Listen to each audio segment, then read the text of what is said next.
जय श्री कृष्ण बालमित्रांनो. आजचं आपली गोष्ट आहे 49वी आणि गोष्टीचं नाव आहे स्वार्थी धृतराष्ट्र.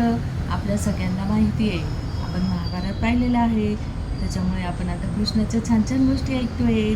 तर याच्यामध्ये धृतराष्ट्र हा कसा होता आपल्याला माहितीच आहे. त्याला फक्त राज्य सिंहासनावर बसायचं होतं आणि आपल्या मुलाला पण राज्याभिषेक करायचा होता. कारण की ते राज्य होतं पांडूचं आणि पांडूचे पुत्र होते पांडव. पण त्याला ते द्यायचं नव्हतं, कारण त्याला त्या राज्याचा मोह झाला होता. आणि मग हे पांडव बिचारे वनातच लहानाचे मोठे झाले. पण जेव्हा पांडूचा वध पांडू स्वर्गलोकी गेल्यानंतर मग कुंतीमाता आपल्या पुत्रांना घेऊन हस्तिनापुराला आली. हस्तिनापूर म्हणजे आजची नवी दिल्ली. तर हस्तिनापूर कसं याचं नाव पडलं, तर कारण तिथे हत्तींना बाळगणे अतिशय खर्चाचे असते, म्हणून अनेक हत्ती ठेवायचे, म्हणजे राज्य फारच सधन असावयास हवे. अक्रूर जेव्हा हस्तिनापुरात गेला तेव्हा ते नगर हत्ती, घोडे, रथ आणि इतर ऐश्वर्याने समृद्ध असल्याने जे त्याने पाहिले. हस्तिनापूरचे राजे अखिल जगाचे सम्राट मानले जात होते, म्हणजे असं खूप वैभवशाली असं हे हस्तिनापूर होतं. खूप हत्ती असल्यामुळे या नगराचं नाव काय पडलं होतं, हस्तिनापूर. तर कृष्णाला त्यांची खूप काळजी वाटायला लागली, कारण कृष्णाच्या वडिलांनी वसुदेवानी सांगितलं की माझी बहीण खूप चांगली आहे आणि तिला खूप कष्ट आहेत तिचं, तर तिला खूप वनवास भोगावा लागला, तिचे पुत्र खूप चांगले आहे, पण मी काही करू शकत नाही.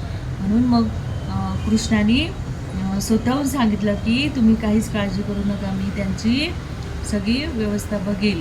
आणि मग अक्रूर जो कृष्णाचा भाऊ होता, चुलत भाऊ, हा खूप चांगला होता. तर याला तिथे हस्तिनापूरला पाठवलं आणि यांची काय हालत आहे, कसे राहतात, काय आहे, कोणत्या स्थितीत आहे म्हणून हे बघायला पाठवलं. तर असा हा दुर्योधनाचं आणखी एक नाव होतं सुयोधन.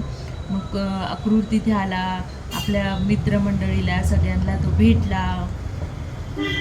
तसेच सर्वांना भेटून खूप आनंद झाला.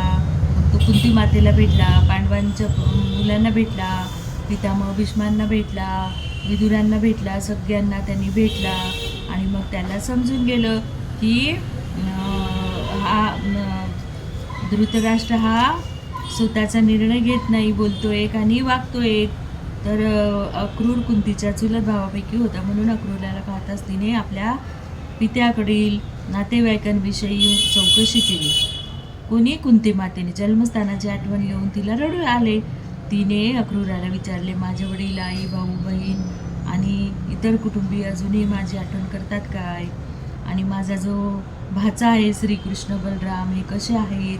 भक्तवत्सल, कारण की ती कृष्ण भक्त होती कुंती माता, आणि तिला माहिती होतं की हा विष्णूचा अवतार आहे म्हणून. मग ती त्याची कृष्णाची भक्ती करत होती आणि जन्ममृत्यूच्या पलीकडून सुरक्षित राहू शकतो. प्रिय कृष्णा, तू परमशुद्ध आहेस, परमात्मा आहेस, योग्याचा स्वामी आहेस. मी काय सांगावे, मी केवळ तुला आदर प्रणाम करते, तुझी पूर्ण शरणागत म्हणून माझा स्वीकार कर. अशी कुंती माता सतत कृष्णाला, कुंती देवीने ते प्रत्यक्ष उपस्थित असावेत याप्रमाणे त्यांची प्रार्थना केली. कुंती देवीचे चरणानुगमन करणाऱ्या कोणालाही ते शक्य आहे. श्रीकृष्णांना व्यक्तिशः सर्वत्र उपस्थित असावे लागत नाही. तर अशी कुंती माता आपल्या मुलांना घेऊन हस्तिनापुरात राहिली. मुलं द्रोणाचार्यांच्या हाताखाली दररोज विद्या शिकायला लागले. ते खूप विनयी होते, कारण ते पंचदेवाचे पुत्र होते. वरदानापासून कुंतीला झालेले होते. पुत्र यमराज, चंद्र, वायू अशा श्रेष्ठ देवापासून प्राप्त झालेले असल्यामुळे स्वभावताच विशेष सामर्थ्यवान होते. म्हणून तिने त्यांच्याविषयी असे चिंतातूर असू नये असे सांगून दोघांनीही तिला धीर देण्याचा प्रयत्न केला. विदुराने आणि पितामह भीष्मांचा खूप जीव तुटत होता, पण धृतराष्ट्रापुढे त्याचं काही चालत नव्हतं. म्हणून धृतराष्ट्राची कानउघाडणी करण्यासाठी त्यांनी वैचित्र्यवीर्य म्हणून संबोधित केले होते, कारण तो पित्यापासून उत्पन्न झालेला नव्हता. अशा मुलांचा जन्म जरी स्त्रीच्या स्त्रीच्या दिरापासून झालेला असला तरी त्या स्त्रीचा पतीच त्या मुलावर पितृत्वाचा हक्क सांगत असे.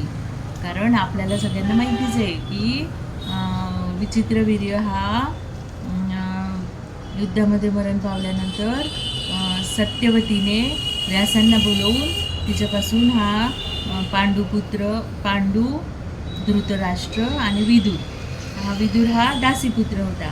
असे हे 3 पुत्र झालेले होते.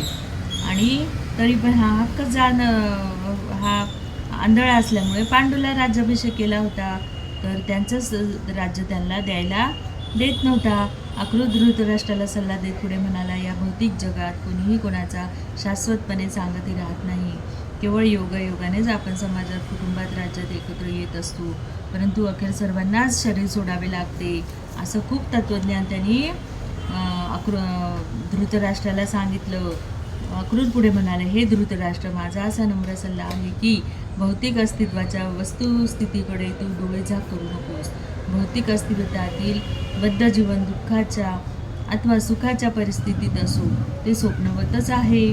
आणि आपल्याला सगळ्यांना माहितीच आहे की या दुर्योधनात आणि शकुनी मामाच्या सल्ल्याने पांडवांना लहानपणीच गंगेत बुडवण्यात आलं, विष देण्यात आलं.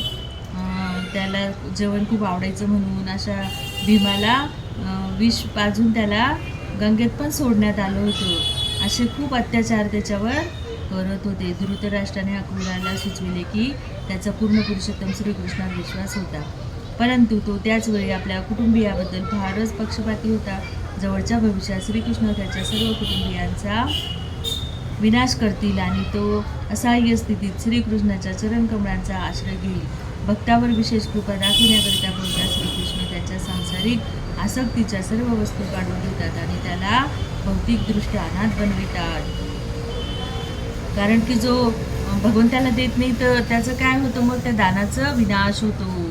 घरातील अनावश्यक असा भार झाला होता आणि म्हणून त्याचा विनाश होईल असे त्याला वाटत होते. असे असूनही तो त्याच्या पुत्रावरील अंध स्नेहातून दूर होऊ शकत नव्हता. अशा 2 परस्पर गोष्टींना समजून त्याने भगवंतांना सादर प्रणाम केला. धृतराष्ट्राचे कथन ऐकून अक्रूराला स्पष्ट कळून आले की हा धृतराष्ट्र आपल्या मुलांना अनुकूल राहून पांडवाविरुद्ध दुजाभाव ठेवण्याच्या आपल्या कुटील धोरणात बदल करणारा नाही. त्यानंतर अक्रूराने हस्तिनापुरातील आपल्या मित्रांचा निरोप घेतला आणि यदू राज्यातील आपल्या घरी परत आला. घरी आल्यावर त्याने श्रीकृष्णांना आणि बलरामांना हस्तिनापुरातील सत्य स्थितीचा इत्थंभूत वृत्तांत कथन करून धृतराष्ट्राचा हेतू सांगितला. श्रीकृष्णाने हस्तिनापुरातील वर्तमान परिस्थितीचा अभ्यास करण्यासाठीच अक्रूराला नियुक्त केले होते. असा हा अक्रूर हस्तिनापुराला जाऊन आला. त्याने सांगून बघितलं, पण धृतराष्ट्र हा धृतराष्ट्र असतो, कशाला ऐकतो. असे आपले छान छान गोष्टीतून आपण कृष्णाचे विचार ऐकू आणि अशाच छान छान गोष्टी ऐकू. पुढच्या